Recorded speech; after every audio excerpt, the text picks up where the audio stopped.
here's how I made this song.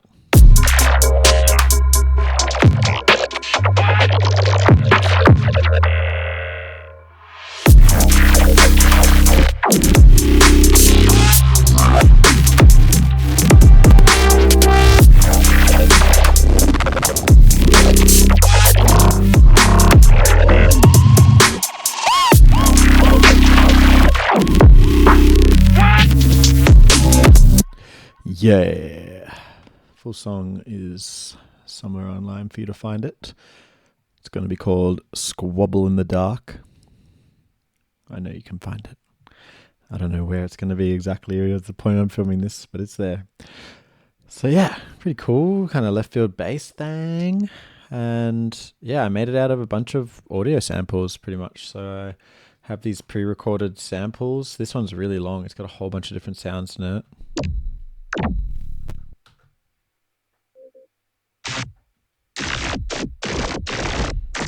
All right, and here, look, listen to this. This is how it started. I found this.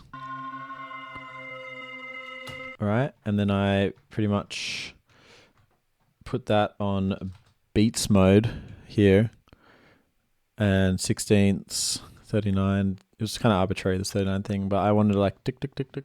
So that sounds like this. You can see I pitched it down an octave as well. And that gave me the ambience. That's how we started. For the drums, using the Castle kit. It's an Ableton stock kit. And then, let's see, where does it drop? So it drops in here, whole song. So this is that same sample again. Right, and even this sound on top of it is the same sample up here. I've like sliced it in a what's this one? This is simpler. I've gone to slice by transient. I've changed the sensitivity. You can see how that sort of changes where the sample heads play, and then when you play different keys, it'll play. So I kind of re-mudpied my mudpie. And for those of you that don't know, mudpie is basically just referring to a long sample of sound design noises.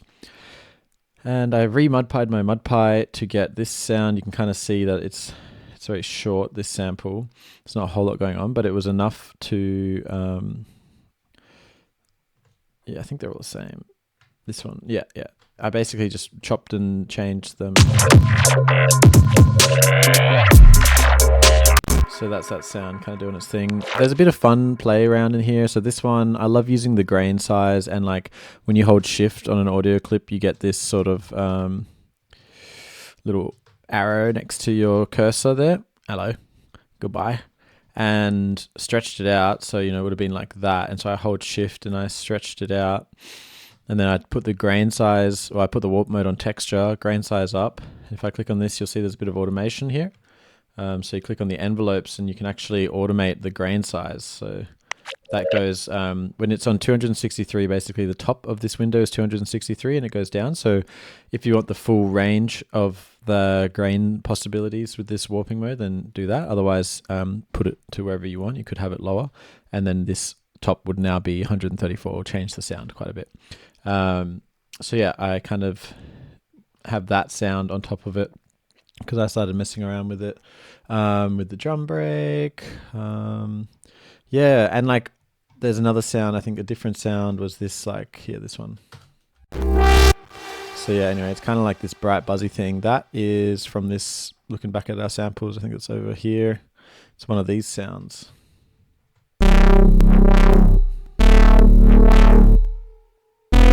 It's one of those, and I think I've pitched it up, and it might be like saturated somehow. And just to make it sort of fit in the space a little bit more, I've added this resample reverb tail, so you'll hear it sort of sounds like it.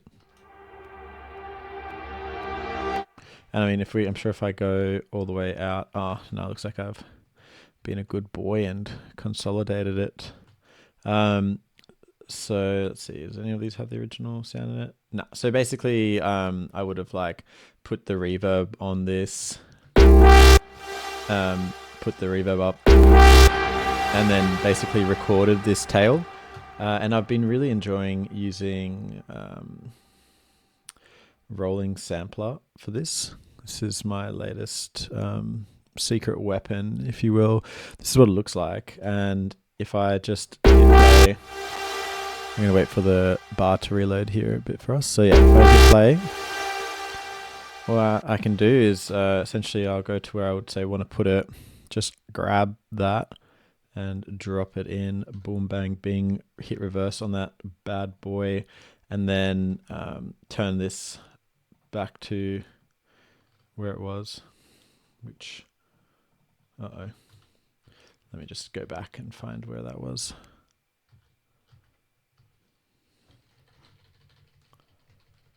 Okay, it looks like it might have been there to begin with. Yeah, anyway, so we've got this tail now, and if I reverse it, which I did, and solo in just to hear what we're doing. Yep, so I would like cut it, I could put that there, you know.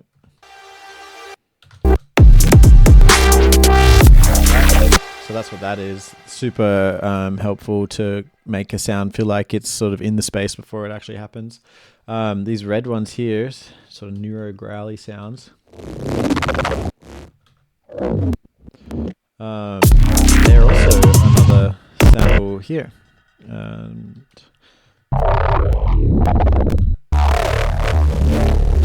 yeah, and yeah, what I've done is I've put all of these sounds up on my Patreon for you to enjoy and to use as you wish, as you desire. There's a whole bunch, there's 30 minutes of audio here for you to mess around with, to generate ideas with. And the way that I really find these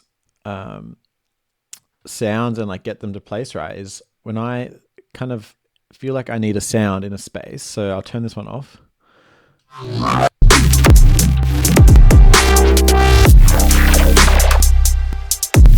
Right, so I feel like I could feel that moment with some sound. So I put the sample in and I kind of shape it with the fades. Like I want it to kind of come in and come out. And this might not be perfect initially, but then I like to use Control, Shift, and Alt. And that will allow me to scrub this fine-tuned. You can also do this with just Control Shift, but you see it sort of jumps on the grid, and I actually just prefer to have the full control by holding Alt. It takes it off the grid, and I can really fine move it. And check it out, we can just get a whole bunch of ideas off the bat. So that sounds pretty cool if I move it. That also sounds kind of cool. Right, and I could like really fine tune it if I want to. So all of these sounds are pretty cool. This is where it was. Right, and you know, I freaking love that already. So maybe I could add that somewhere else where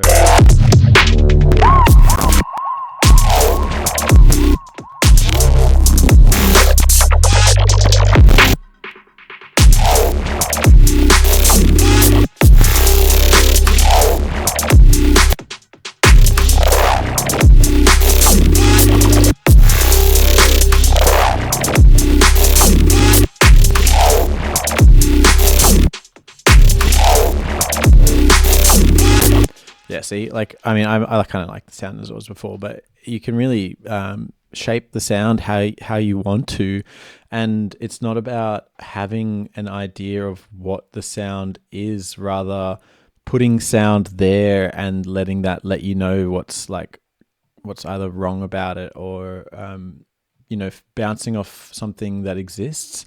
I found this to be a really easy workflow. I put this whole song together in a day pretty much, and another day or two of tweaking it to really what I would call finished. Another one here. So this one, you know, I've got a bit of processing on this one, triple OTT. That's really about it. And that's over here. Where is it? Over this one here.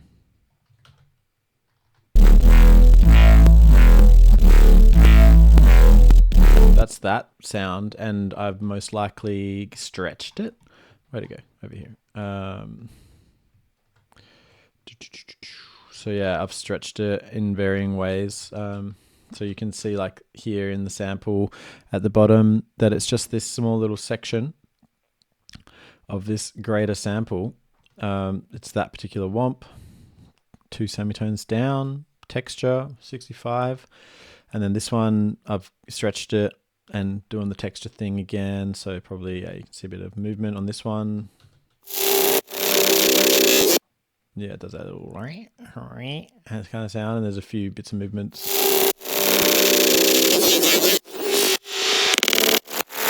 Yeah, and I don't know what else is cool about this that I can share with you. Just using my perfect deep sub here. Interesting thing actually happened with this where I wrote the song in the second octave, like not in the sub octave, but actually the octave above.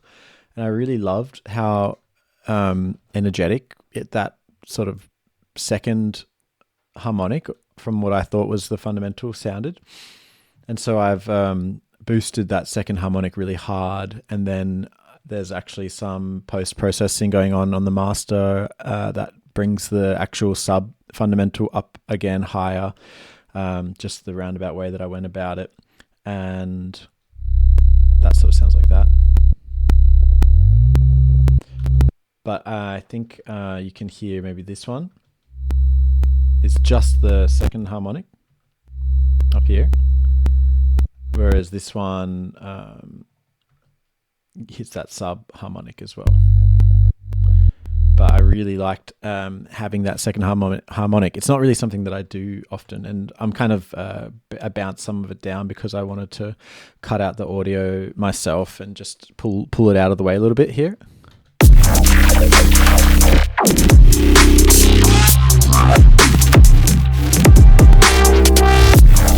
Yeah, just to give space for this sound, because this sound does have some sub in it, and also just to not have that high harmonic ringing for too long. I think that would feel really hectic on a rig, for to just be held in that for super long. So it kind of feels a bit more spacious here.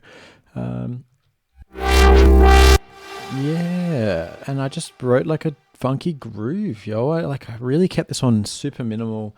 I wanted it to be super easy for you to understand what's going on. I just used the Castle kit. There's a bit of automation going on of the filter. But yeah, check it. Like if I zoom into a little section, I wrote this by hand, you know, like I didn't tap it in. It's all pretty on the grid as well. And there's just like some little fills here and there. I started messing around with like triplet grid stuff.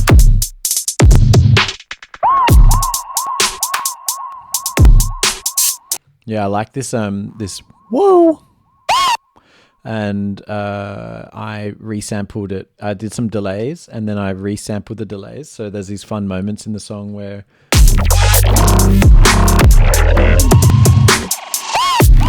I think maybe this one was the first one that I did. So if you listen to this,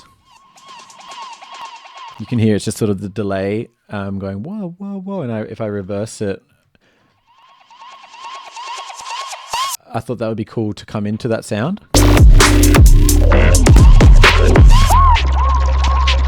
So it creates this sort of psychedelic effect really. And then I stretch this one, you know, with the old shift and pull it out kind of thing. And there's probably a bit of a shift control alt sort of business to really align it.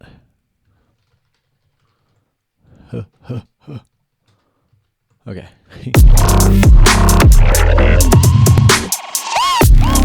Yeah, so there's a few variations.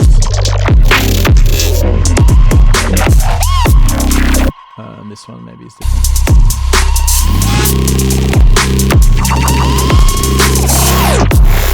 Yeah, this is where I tried to really like open up the song a bit more, and I played around with a little tape stop effect right here. Oh, sorry, CPU there crashing out. what I might do is stop that rolling sampler. It might help a little bit. So I use the kilohertz tape stop plugin. I knew that I wanted it to happen around here. I kind of thought maybe it was here, so I was sort of playing around with where I wanted it. I was automating this stop, start stop here. You can see I was sort of messing around with it. I've turned it off now, obviously, but I would just automate the off button to be down, and it would stop for me, which sounds like this. Let's unsolo. Right, it's a cool free plugin to do the tape stop effect, and I knew that I wanted it to be a certain length. So if you highlight an area and you look down at the bottom right here, you'll see that it says that it's 916 milliseconds. So I could set this to 916 milliseconds, and I know that that's how long it's going to take for it to stop. Obviously, that wasn't 916, but you know, like as close as you can get, like close enough. But obviously, I wanted it to be at here 273, so that might be something like that, or maybe longer. I don't know. Yeah, I just messed around with it and basically did the rolling sampler thing again, put the rolling sampler behind the tape stop and recorded it in. Or I did resampling actually. So it looks like this was just a resample. So I basically created the track, turned it to resampling, hit the record button, and then if you recording, right, so now obviously that would have recorded the actual start stop here maybe. Oh no, I've turned it off luckily. So yeah, I would turn the automation arm off here at the top just so that doesn't get recorded in. And what we're left with is this sample, right? And I can do, I keep saying obviously, but this has a delay here on the send, which is why it's delaying like that.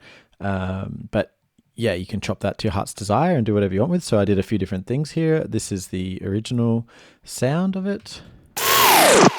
And it might be stretched as well. I can't really tell. Looks like it might already be stretched. You know, we've got the texture. Any other automation going on there? Nope. And this one does have some grain movement. And yeah, this is my go-to at the moment for like granular sounding warping. It's a great way to quickly make a sample your own. And I highly recommend just like stretching sounds and seeing what you can get out of that, because it's a fruitful movement. And yeah, I just kept writing, you know, and there was a bunch of times where I felt like I don't know what's going on and I don't know what I'm doing and I don't know if this is good enough and all that nonsense, and you just don't listen to that and keep moving and duplicating time across, you know, using the like grabbing an area and Control Shift D, and it will duplicate that whole section over and just making variations and adding differences and making it feel progressive, checking back, and then it was all messy, and then coming back and fine tuning it and thinking I'm done, and then listening back again and oh, it's still all very messy, isn't it? And eventually ended up with this mad bass tune.